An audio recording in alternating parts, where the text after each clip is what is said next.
In 1926, the city of Corpus Christi, Texas, adopted an official slogan, "The Sparkling City by the Sea."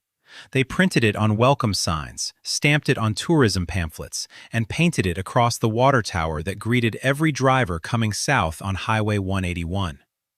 90 years later, the skyline that greets those drivers is dominated by the silhouettes of petroleum refineries, cracking towers, and flare stacks burning off gas 24 hours a day. The port of Corpus Christi is now the largest crude oil export terminal in the entire Western Hemisphere. Tankers the length of 3 football fields line up in the ship channel waiting to load. On a clear day, you can stand on the seawall downtown and count the smokestacks rising behind the bay like a second city made entirely of steel and steam. The beach is still there. The sparkling is not. To understand how a city named for the body of Christ became the refinery capital of the Gulf Coast, you have to go back to a time when the bay was the only thing here, and the only people who understood its value were the ones the United States government was about to remove.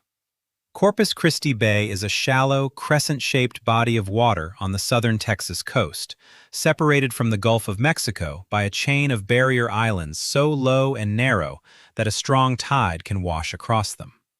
The Karankawa people had lived along these shores for thousands of years, fishing the bay, harvesting oysters, and moving with the seasons between the mainland and the islands. The Spanish were the first Europeans to see the bay. In June of 1519, on the Catholic feast day of Corpus Christi, the body and blood of Christ, a Spanish explorer named Alonso Alvarez de Pineda sailed into the bay and gave it the name it still carries. He mapped it, noted the abundance of fish, and sailed on. The bay would remain largely untouched by European settlement for more than 300 years. The man who turned Corpus Christi from a bay into a town was an adventurer, land speculator, and occasional smuggler named Lawrence Kinney. In 1839, Kinney established a trading post on the bluffs overlooking the bay, a crude operation where he sold goods to Mexican ranchers, traded with the remaining Karankawa, and ran a small ranch of his own. Kinney was, by the accounts of nearly everyone who knew him, an extraordinary salesman and an unreliable human being. He had arrived in Texas from Pennsylvania by way of Illinois, where he had already failed at several business ventures. But Kinney had an eye for geography. He understood that whoever controlled the deep water approaches to this bay would control trade for hundreds of miles in every direction, from the Rio Grande to San Antonio and beyond. He began buying land, lots of land. By the early 1840s, Kinney claimed ownership of vast tracts surrounding the bay, though the legitimacy of many of his titles was, to put it gently, disputed. What Kinney needed was a reason for people to come to his land, and in 1845, the United States Army provided one. The Mexican-American War was about to begin, and General Zachary Taylor needed a staging ground on the Texas coast from which to launch his invasion south toward the Rio Grande. Kinney offered his settlement. Taylor accepted. In 1845, roughly 4,000 American soldiers arrived at Corpus Christi and set up camp on the bluffs and the beach. For the next 8 months, the encampment was the largest concentration of American military personnel anywhere in the country. Among the officers stationed there were men whose names would later define the Civil War on both sides. Ulysses S. Grant, Robert E. Lee, and Jefferson Davis all spent time at Corpus Christi in 1845 and 1846. Grant later described the place in his memoirs. He was not impressed. The water was bad, the insects were relentless, and the entertainment consisted of a makeshift theater where soldiers performed plays for each other because there was absolutely nothing else to do. When the Army finally marched south in March 1846, Kinney was left with a settlement that had briefly been the most populated spot in Texas and was now nearly empty. But the soldiers had put Corpus Christi on the map. People now knew the name, and Kinney, whatever his faults, knew how to work a name. He lobbied the Texas legislature for incorporation. On September 9, 1852, Corpus Christi was officially chartered as a city. It had a courthouse, a handful of merchants, a population that fluctuated between a few hundred and a few thousand, depending on the season, and Henry Kinney's unshakable conviction that one day this bay would make him rich. Kinney never got rich. He left Corpus Christi in the mid-1850s for a scheme involving colonizing part of Nicaragua, which went about as well as you'd expect. He returned to Texas, tried and failed to reclaim his land holdings, and died in obscurity. But the city he had willed into existence survived him. Through the 1850s and 1860s, Corpus Christi grew slowly as a cotton shipping port. The bay was too shallow for large vessels, so cotton bales were loaded onto lighters, flat-bottom boats that ferried cargo out to deeper water where the ocean-going ships waited. It was expensive, inefficient, and vulnerable to weather.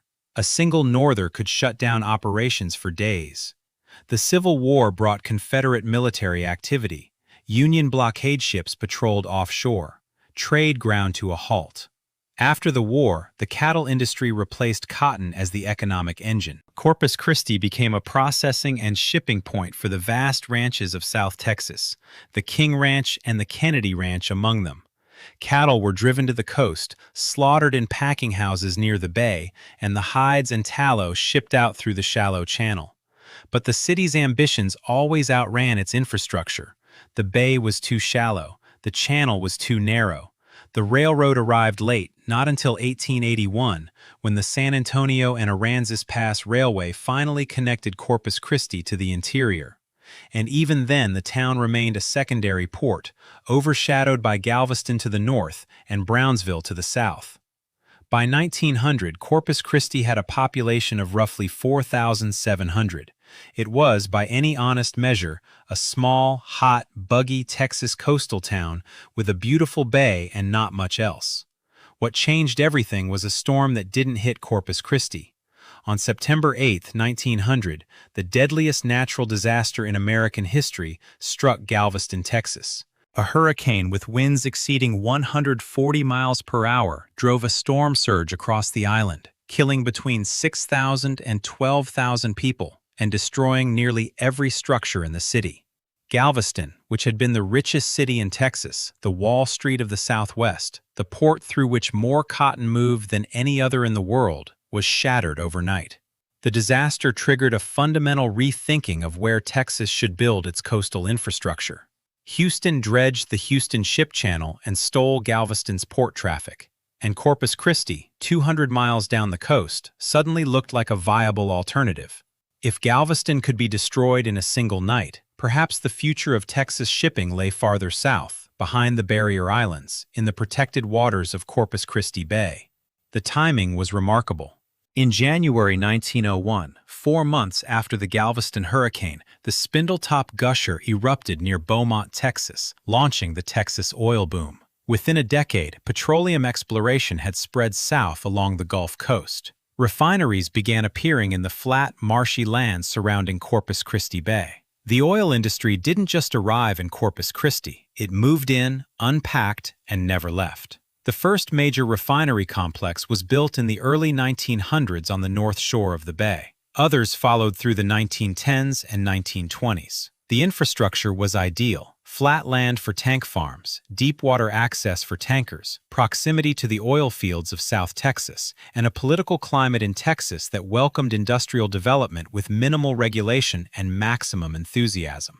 The refineries brought jobs, money, and a new identity. Corpus Christi was no longer a cattle town or a cotton port. It was an oil city, and the oil city grew fast. Between 1920 and 1930, the population more than doubled from 10,522 to 27,741. But Corpus Christi had a problem that the oil companies didn't care about and that the city fathers couldn't ignore. The bay was beautiful. It was the reason anyone had ever wanted to live there, and the refineries were killing it. The discharge from the petrochemical plants flowed into the bay. The dredging for the ship channel churned up sediment that smothered oyster beds. The flare stacks lit up the night sky with an orange glow that could be seen for miles. The smell of sulfur and hydrocarbons drifted across the waterfront on humid evenings, mixing with the salt air in a way that was impossible to ignore. The people who had come to Corpus Christi for the sparkling found the sparkling increasingly hard to locate. The city tried to have it both ways. In 1926, the same year the refineries were expanding along the North Shore, the city adopted its "Sparkling City by the Sea" slogan and launched a tourism campaign aimed at winter visitors from the Midwest. "Come to Corpus Christi," the brochures said, "sun, sand, fishing, and the warmest waters on the Texas coast. Don't mind the refinery behind the palm tree." That part was unspoken, but visible. The tension between tourism and industry, between the sparkling and the smokestacks, would define Corpus Christi for the next 100 years. The city's brief golden age arrived not through tourism or oil, but through war. On March 12, 1941, the United States Navy commissioned Naval Air Station Corpus Christi, a sprawling training facility built on the southern edge of the city. It was one of the largest naval air training bases in the world, and during World War II, it trained more than 35,000 pilots. Among them was an 18-year-old ensign from Connecticut named George Herbert Walker Bush, who received his naval aviator wings at Corpus Christi in June 1943, becoming at that time the youngest pilot in the United States Navy. Bush would go on to fly torpedo bombers in the Pacific, be shot down over Chichijima, survive, and eventually become the 41st President of the United States. But that day in June 1943, he was just another kid getting his wings in the Texas heat. The naval station transformed Corpus Christi. Tens of thousands of servicemen and their families poured into the city. Bars, restaurants, dance halls, and hotels sprang up along the waterfront to serve them. The population surged from 57,301 in 1940 to over 100,000 by the end of the war. The economy boomed. Corpus Christi finally felt like a real city. And when the war ended, many of the servicemen who had trained there came back to stay. They'd seen the bay, they'd felt the Gulf breeze, and they decided this was where they wanted to raise their families. The 1950s were Corpus Christi's Camelot. The naval station remained active. The oil industry provided high-paying jobs. The city built a seawall along the downtown waterfront, a concrete promenade where families could walk and look out over the bay. Hotels and motor courts lined Ocean Drive, the scenic boulevard that curved along the South Shore. Fishing was extraordinary. Redfish, speckled trout, tarpon, and kingfish filled the bay and the passes between the barrier islands. Charter boat captains ran trips out of the T-head piers downtown. The sparkling, for a few years at least, was genuine. Padre Island, the 113-mile-long barrier island that separates Corpus Christi Bay from the Gulf of Mexico, was still largely wild. In 1962, President John F. Kennedy signed the legislation creating Padre Island National Seashore, protecting 70 miles of the island's central section as a national park. It was and remains the longest stretch of undeveloped barrier island beach in the world. 66 miles of sand, dunes, and tidal flats with no buildings, no roads, and no people except the occasional surf fishermen and the Kemp's Ridley sea turtles that still nest there every spring. The National Seashore was supposed to be Corpus Christi's great tourist attraction, the beach that would draw millions. The thing that would finally make the sparkling city by the sea sparkle for real. It didn't work out that way. The access was terrible. To reach Padre Island National Seashore from Corpus Christi, you had to drive across the John F. Kennedy Memorial Causeway, which was a two-lane bridge that backed up on summer weekends into traffic jams that could last hours. Once on the island, the paved road ran for only a few miles before giving way to sand. Beyond that, you needed a four-wheel drive vehicle, and even then, you might get stuck. The beaches were wild and beautiful, but utterly without amenities. No lifeguards, no restrooms, no shade structures, no concessions. The Portuguese man-of-war, a jellyfish-like marine animal with venomous tentacles that could stretch 10 feet, washed ashore regularly in purple, translucent clusters that covered the sand like toxic confetti. The rip currents were among the strongest on the Gulf Coast. Drownings were not rare. Padre Island National Seashore was magnificent wilderness. It was not a beach vacation. And that distinction mattered because the families coming to the Texas coast for a beach vacation had another option, one that required far less effort and offered far more amenities. They went to South Padre Island instead. South Padre Island, the southern tip of the same barrier island chain, had none of the National Seashore's federal protections, and all of the commercial development that Padre Island National Seashore deliberately lacked. Hotels, condominiums, restaurants, beach rental shops, parasailing operators, dolphin tour boats, and a spring break culture that drew hundreds of thousands of college students every March. South Padre was 300 miles south of Corpus Christi, closer to the Mexican border than to the bay, and it had branded itself as the destination. Corpus Christi, sitting between an undeveloped national seashore it couldn't commercialize and a resort island too far south to benefit from, was stranded in the middle of its own geography. Then came Celia. On August 3, 1970, Hurricane Celia made landfall at Port Aransas, Texas, just north of Corpus Christi. It was a Category 3 storm with sustained winds of 130 miles per hour and gusts that reached 161. Celia was not the biggest hurricane in Texas history, but what made it uniquely destructive was its structure. The storm had an unusually small but intense eye, and the most violent winds were concentrated in a tight band that struck the north side of Corpus Christi with a ferocity that meteorologists had not anticipated. Tornadoes spawned within the hurricane carved through neighborhoods. The combination of straight-line winds and embedded tornadoes created a pattern of destruction that was, in the words of one National Weather Service assessment, unlike anything previously recorded for a hurricane of this category. 15 people died. Over 11,000 homes were damaged or destroyed. Downtown Corpus Christi was devastated. The roof of the Driscoll Hotel, the city's most elegant building, was peeled back like the lid of a tin can. The electric grid went down across the entire region. Thousands of people were left without power for weeks in August heat that regularly exceeded 100 degrees. The storm ripped the sheet metal roofs off the refineries, scattered debris across the ship channel, and temporarily shut down the port. Total damage was estimated at $930 million in 1970 dollars, making Celia the most expensive hurricane in Texas history at that time. The rebuilding revealed something about Corpus Christi that had always been true, but that the pre-storm optimism had obscured. When the city rebuilt, it rebuilt around oil, not around tourism. The refineries were repaired first because they generated the most revenue and employed the most people. The port was dredged deeper to accommodate larger tankers. New petrochemical plants were approved and constructed along the ship channel. The downtown hotels and waterfront businesses came second, and some of them never came back at all. The Driscoll Hotel was repaired, but would never regain its pre-storm prestige. The fishing piers were rebuilt, but the charter boat fleet shrank. The message, unspoken but unmistakable, was clear. Corpus Christi's future was industrial, not recreational. The sparkling had been a nice idea. The refining was what paid the bills. The 1970s oil boom only accelerated the shift.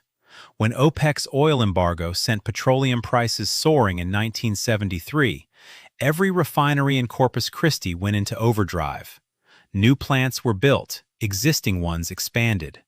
Pipeline networks crisscrossed the coastal plain, connecting the port to oil fields in the Permian Basin, the Eagle Ford Shale, and beyond. Corpus Christi's population grew, its tax base swelled, and its identity as an oil city solidified. By 1980, the population had reached 231,999. The city was the 8th largest in Texas. But the growth was almost entirely driven by the petrochemical industry. Tourism accounted for a fraction of the economy that it represented in comparable coastal cities. The most famous person ever born in Corpus Christi arrived in the world on April 16, 1971, 1 year after Hurricane Celia, in a hospital on the city's south side. Her name was Selena Quintanilla. Her father, Abraham, was a former musician who had played in a Tejano band called Los Dinos in the 1960s before giving up performing to work at a Dow chemical plant. When Selena was 6 years old, Abraham recognized her vocal talent, formed a family band called Selena y los Dinos, and began booking them at weddings, quinceañeras, and small festivals around South Texas. The family's Tex-Mex restaurant on Leopard Street went bankrupt in 1981, forcing them to move to Lake Jackson, near Houston, before eventually returning to Corpus Christi. By the late 1980s, Selena had become the biggest star in Tejano music. She was 20 years old. She could sing in Spanish and English with equal power. She made her own clothes, and she performed with an energy and charisma that transcended the regional boundaries that had always defined Tejano music. Her album Amor Prohibido, released in 1994, sold over 1 million copies. She won a Grammy. She was recording her first English-language crossover album, working toward the kind of mainstream success that no Tejano artist had ever achieved. And then, on March 31, 1995, in room 158 of the Days Inn on Navigation Boulevard in Corpus Christi, Selena was shot and killed by Yolanda Saldivar, the former president of her fan club, in a confrontation over embezzled funds. She was 23 years old. The murder was a national story and a cultural earthquake. Selena's funeral in Corpus Christi drew 60,000 mourners. The outpouring of grief was compared to the reaction to the deaths of Elvis Presley and John Lennon. Within weeks, Corpus Christi had become a pilgrimage site. Fans traveled from across the United States, from Mexico, and from Latin America to visit the places associated with Selena. The house on Bloomington Street where she grew up, the recording studio on Leopard Street, the bayfront where she had performed at festivals. In 1997, the movie Selena, starring Jennifer Lopez, brought the story to an even larger audience. A Selena museum opened on the bayfront. A bronze statue of Selena was erected on the seawall, facing the bay, holding a microphone. Mirador de la Flor, the overlook of the flower, became the most visited landmark in Corpus Christi. For a moment, it looked like Selena's legacy might do for Corpus Christi what Branson's celebrity era had done for the Ozarks. Give the city a cultural identity that could attract visitors on its own terms. Tour buses of Selena fans arrived regularly. The museum drew tens of thousands of visitors a year. The city began to imagine itself as something other than an oil town. But the pilgrimage, while genuine and enduring, was never large enough to transform the economy. The fans came, paid their respects, bought memorabilia, and left. Most of them stayed for a few hours. They didn't check into the hotels, they didn't eat at the expensive restaurants on the waterfront, and they didn't rent cars to drive to Padre Island National Seashore. Selena's Corpus Christi was a 4-block radius on the bayfront, and beyond that radius, the city was still refineries, ship channels, and a beach that most visitors never found. The contrast with the city's own marketing was almost painful. Through the 1990s and 2000s, Corpus Christi continued to bill itself as a beach destination, investing millions in waterfront beautification projects, building a new convention center, and promoting the Texas State Aquarium and the USS Lexington, a decommissioned aircraft carrier permanently docked on the bay and converted into a museum. These were real attractions. The aquarium was well designed. The Lexington, which had survived more attacks than any other aircraft carrier in World War II, was genuinely impressive. But they were not enough to overcome the fundamental problem. Corpus Christi's beach was not very good. This requires a pause, because the beach question is the single most important issue in understanding why Corpus Christi never became the destination it wanted to be. The city sits on a bay, not on the open Gulf. The downtown beaches, such as they are, face calm, shallow bay water that is warm, brown, and often cloudy with sediment stirred up by ship traffic in the nearby channel. The bay beaches are functional, but not photogenic. The real Gulf beaches are on the barrier islands, North Padre Island and Mustang Island, which require a drive across a causeway and a bridge. Once you get there, the beaches are fine, wide, and sandy, and facing the open Gulf. But they are not exceptional. The sand is brownish-gray, not white. The water is greenish-brown, not turquoise. The seaweed, sargassum, washes ashore in heaps that can be feet thick during summer months, covering the sand in a pungent, fly-attracting blanket that the city must clear with heavy machinery. The Portuguese man-of-war appears seasonally.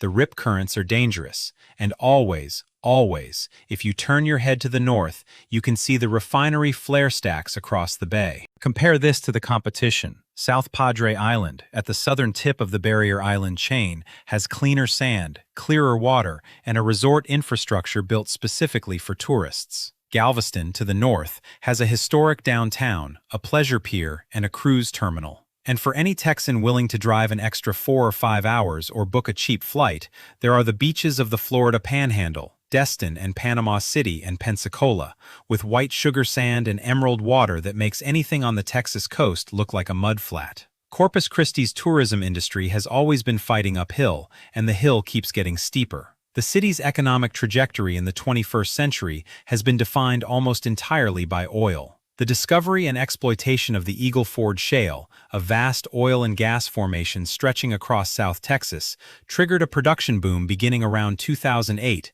that sent crude oil flooding toward the coast. Corpus Christi, with its existing refinery infrastructure, its deepwater port, and its pipeline connections, was the natural outlet.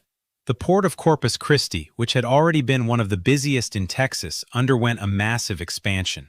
New pipeline terminals were built. The ship channel was deepened and widened to accommodate supertankers. Storage tank farms sprawled across the coastal plain. By the mid-2000s, the port was handling over 100 million tons of cargo per year, the vast majority of it petroleum products. Revenue soared. Jobs were plentiful. Corpus Christi's unemployment rate dropped to levels that would have been unimaginable a generation earlier. But the expansion came at a cost that the economic data didn't capture. The industrialization of the bay accelerated. New storage terminals and export facilities were constructed on land that had once been wetlands and coastal prairie. Truck traffic increased dramatically on the highways leading to the port, battering the roads and filling the air with diesel exhaust.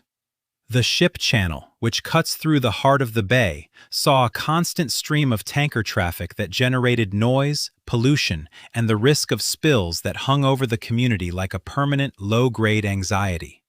Air quality monitoring stations near the refineries regularly recorded elevated levels of benzene, a known carcinogen. Community groups in the neighborhoods closest to the industrial zone, predominantly Hispanic and low-income, protested the expansion, pointing to health data that showed higher rates of asthma, cancer, and respiratory disease in the refinery corridor. The protests made local news. They did not slow the expansion. Hurricane Harvey arrived on August 25, 2017, making landfall at Rockport, Texas, roughly 30 miles north of Corpus Christi, as a Category 4 storm with 130-mile-per-hour winds. The eye passed close enough to Corpus Christi to cause significant damage, but spared the city the catastrophic direct hit that destroyed much of Rockport and Port Aransas. Corpus Christi lost power, suffered wind damage to roofs and buildings, and experienced flooding from rain bands that dumped over 15 inches of water on the city. The port shut down temporarily. The refineries went through emergency shutdown procedures. But compared to what Harvey did to Houston, where the storm stalled and dropped over 60 inches of rain over 4 days, causing $125 billion in damage, Corpus Christi was lucky. The city cleaned up, rebuilt, and the refineries restarted within weeks. What Harvey did expose, however, was the fragility of a city that had tied its economic survival to a single industry operating in one of the most hurricane-vulnerable corridors on the Gulf Coast. The insurance implications alone were staggering. Premiums for coastal properties in the Corpus Christi area had been rising for years before Harvey. After the storm, they accelerated. Some homeowners saw increases of 40 or 50% in a single year. Insurers began pulling out of the coastal market entirely. The Texas Windstorm Insurance Association, the state's insurer of last resort for coastal properties, struggled to maintain solvency. For homeowners and small business owners in Corpus Christi, the math was becoming unsustainable. Live on the coast, pay insurance premiums that consumed a growing share of income, and hope the next hurricane turned at the last minute. The Harbor Bridge project was supposed to be a symbol of Corpus Christi's renewal. The old harbor bridge, built in 1959, was a narrow, humpbacked structure that carried Highway 181 over the ship channel at a height that restricted the size of vessels that could pass beneath it. The new bridge, designed to soar 205 feet above the water with 6 lanes of traffic and a pedestrian walkway, would accommodate the larger tankers that the expanded port required and would become a visual landmark visible from every corner of the bay. Construction began in 2016 with an initial budget of roughly $900 million and a completion target of 2020. By 2023, the project was mired in delays, cost overruns, and a legal dispute between the Texas Department of Transportation and the construction consortium. The budget had ballooned past $1 billion. The completion date had been pushed to 2025, then later. The unfinished bridge, its massive concrete pylons standing above the ship channel like the skeleton of something that might never be finished, became an unintentional metaphor for the city itself. A project that was always almost done, always over budget, always promising that the next phase would be the one that delivered. The divide between the two Corpus Christis, the industrial north side and the residential south side, has hardened over the decades into something that resembles a border. Cross over the Crosstown Expressway heading north, and the landscape shifts from strip malls and subdivisions to tank farms, pipeline yards, and the chain-link fenced perimeters of refinery complexes. The neighborhoods in between, the ones that existed before the refineries expanded to surround them, are among the poorest census tracts in Texas. The Hillcrest neighborhood, a historically black community established in the 1920s, spent decades fighting air quality violations from the neighboring refinery operations. Residents reported the smell of chemicals so strong it burned their eyes. Children had asthma rates far above the state average. In 2019, the city finally approved a plan to relocate the remaining Hillcrest residents, acknowledging what everyone already knew. The neighborhood had become uninhabitable. It was not a relocation born of progress. It was an evacuation born of exhaustion. North Beach, the strip of land closest to the ship channel, was supposed to be a tourism corridor. The city invested in attractions there: the Texas State Aquarium, the USS Lexington, a water park, and a small collection of hotels and restaurants. For a few years in the early 2000s, North Beach showed signs of life. Families came on weekends, tour buses stopped at the Lexington, but the proximity to the ship channel was inescapable. From the aquarium parking lot, you could watch tankers sliding past at close range, their hulls towering above the seawall. The beach itself was narrow, brown, and intermittently closed due to bacterial contamination after heavy rains. The water park struggled financially and eventually closed. The hotels had occupancy rates that fluctuated with the price of oil more than with the tourist season, because many of their guests were refinery contractors and pipeline workers, not vacationers. The Art Museum of South Texas, designed by Philip Johnson and perched on the bayfront downtown, is a genuinely fine small museum with a collection that punches above its weight. It sits on the seawall next to the convention center, looking out over the bay. On a quiet Tuesday afternoon, you can have the galleries almost to yourself, standing in front of a painting by a Texas artist you've never heard of, while the light comes through the windows and the bay shimmers outside. It is one of the most peaceful places in Corpus Christi. It is also one of the emptiest. Drive through Corpus Christi today, and the contradictions are everywhere. The bayfront has been beautified with parks, walkways, and public art installations. The USS Lexington is freshly painted and drawing school groups. The Texas State Aquarium has expanded. New restaurants and breweries have opened downtown. There is a genuine, if modest, revitalization happening in the urban core. But step back a few blocks from the waterfront and the picture changes. Vacant storefronts line the side streets. The neighborhoods behind downtown show the wear of decades of deferred investment, houses with sagging porches and yards of packed dirt. The bus system is minimal. The sidewalks are cracked or non-existent, and the heat, the relentless South Texas heat that starts in April and doesn't let up until November, hangs over everything like a physical force. The numbers tell the structural story. Corpus Christi's population, which had peaked at 305,215 in the 2010 census, grew modestly to 317,863 in 2020. But the growth rate was slower than the Texas average, slower than Houston's, slower than San Antonio's, slower than Austin's. Young people were leaving.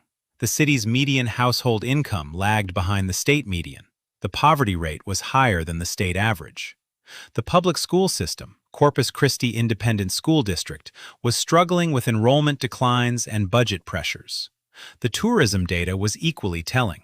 The Corpus Christi Convention and Visitors Bureau reported roughly 8 to 9 million visitor days per year, a number that sounded impressive until you considered that most of those visits were day trips by Texans driving down from San Antonio or Houston for a weekend of fishing. The average visitor spent roughly $100 per day, lower than the average for major Texas tourism destinations. Hotel occupancy rates hovered in the mid-50s percentage-wise, well below the national average for coastal cities. Convention bookings at the American Bank Center, the city's main event venue, were inconsistent.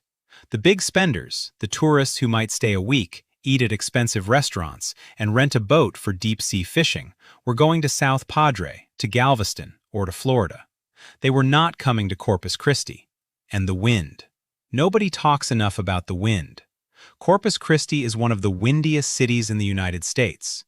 The prevailing southeast wind blows off the Gulf of Mexico at an average speed that makes the coastal weather reports a daily exercise in managing expectations. Beach umbrellas don't work. Sand stings exposed skin. The bay churns into whitecaps that make recreational boating unpleasant for the casual visitor. Corpus Christi's tourism officials have attempted to rebrand the wind as a feature rather than a bug, promoting the city as a world-class destination for kiteboarding and windsurfing. And it's true, the wind conditions are excellent for those sports. But the number of Americans who plan vacations around kiteboarding is, to be generous, limited. The most revealing thing about Corpus Christi is what you see when you stand on the seawall at sunset. To the south, the bay stretches toward the barrier islands, flat and silver in the fading light, with pelicans gliding low over the water and the occasional flash of a mullet jumping. It is genuinely beautiful. To the north, the refinery complex lights up as darkness falls, thousands of individual lights climbing the cracking towers and storage tanks like a mechanical constellation, the flare stacks throwing their orange glow against the clouds. It is, in its industrial way, also beautiful, the kind of beauty that comes from sheer scale and indifference to aesthetics, the beauty of a machine too large and too necessary to care what it looks like. Between the two, on the seawall itself, stands the bronze statue of Selena, microphone raised, facing the bay, her back to the refineries. It is, whether the sculptor intended it or not, a portrait of the city's central contradiction. Selena faces the sparkling. Behind her is what actually pays the rent.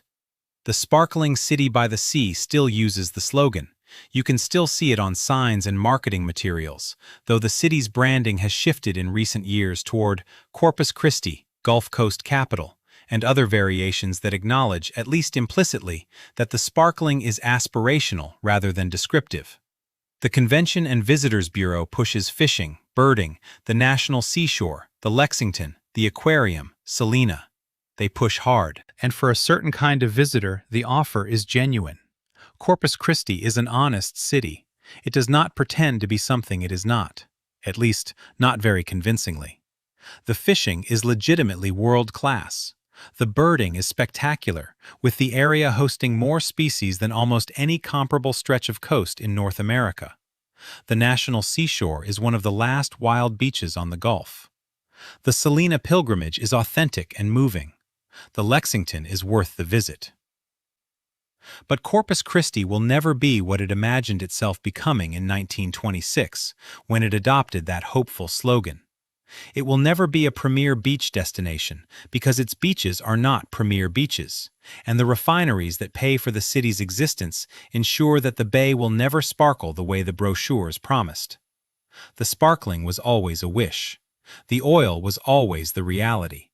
And as long as the world runs on petroleum, the port of Corpus Christi will keep expanding, The tankers will keep loading, the flare stacks will keep burning, and the city named for the body of Christ will go on living its divided life. One face turned toward the water, the other toward the machines, unable to be fully one thing or the other, unable to choose, because choosing would mean giving something up, and Corpus Christi has never been a place that could afford to give anything up. There is one more thing about Corpus Christi that visitors notice and residents have learned to live with, and it is the thing that perhaps explains the city's character better than any economic statistic: the isolation. Corpus Christi is 150 miles from San Antonio, the nearest major city. Houston is 210 miles away. Dallas is 400. The drive south along Highway 77 to Brownsville and the Mexican border passes through some of the most sparsely populated ranchland in Texas, flat brush country where you can drive for 30 minutes without seeing another vehicle. The drive north along Interstate 37 to San Antonio is an hour and a half of mesquite and cotton fields. There is no commuter rail. The airport offers limited commercial service. If you live in Corpus Christi, you live there. Full stop. You are not commuting to a larger city. You are not casually driving to a major airport for a weekend trip. You are in Corpus Christi, on the bay, with the wind and the refineries and the pelicans and the heat, and the nearest place that feels like somewhere else is 2 hours away. This isolation shapes everything. It explains why the city has such a strong local identity, why people who grow up there either leave and never come back, or stay and defend the place with a fierce, almost combative loyalty. It explains why the Selena pilgrimage matters so much. She was one of them, genuinely from there, not a transplant or a celebrity who passed through. It explains why the sparkling slogan endures, despite all evidence. To admit that the sparkling is gone would be to admit that the isolation is not worth it, and the people who stayed need it to be worth it. The bay is patient. It has been here for longer than any of this. The Karankawa fished it. Pineda named it. Kinney sold it. Taylor used it. The Navy trained on it. The refineries pump beside it. The tankers cross it. The wind blows across it every single day, steady and relentless. The one thing about Corpus Christi that has never changed and never will. The sparkling is still there, if you know when to look. Early morning, before the ship traffic starts and the refinery haze builds, when the sun comes up over the Gulf and hits the bay at a low angle, the surface catches fire for maybe 20 minutes, a sheet of light that runs from shore to shore. And then it fades, and the day begins, and the trucks roll toward the port, and the tankers sound their horns, and the wind picks up, and the city goes back to being what it has always been. Not the sparkling city by the sea, but the working city by the bay, doing what it can with what it has, which has always been both more and less than it wanted.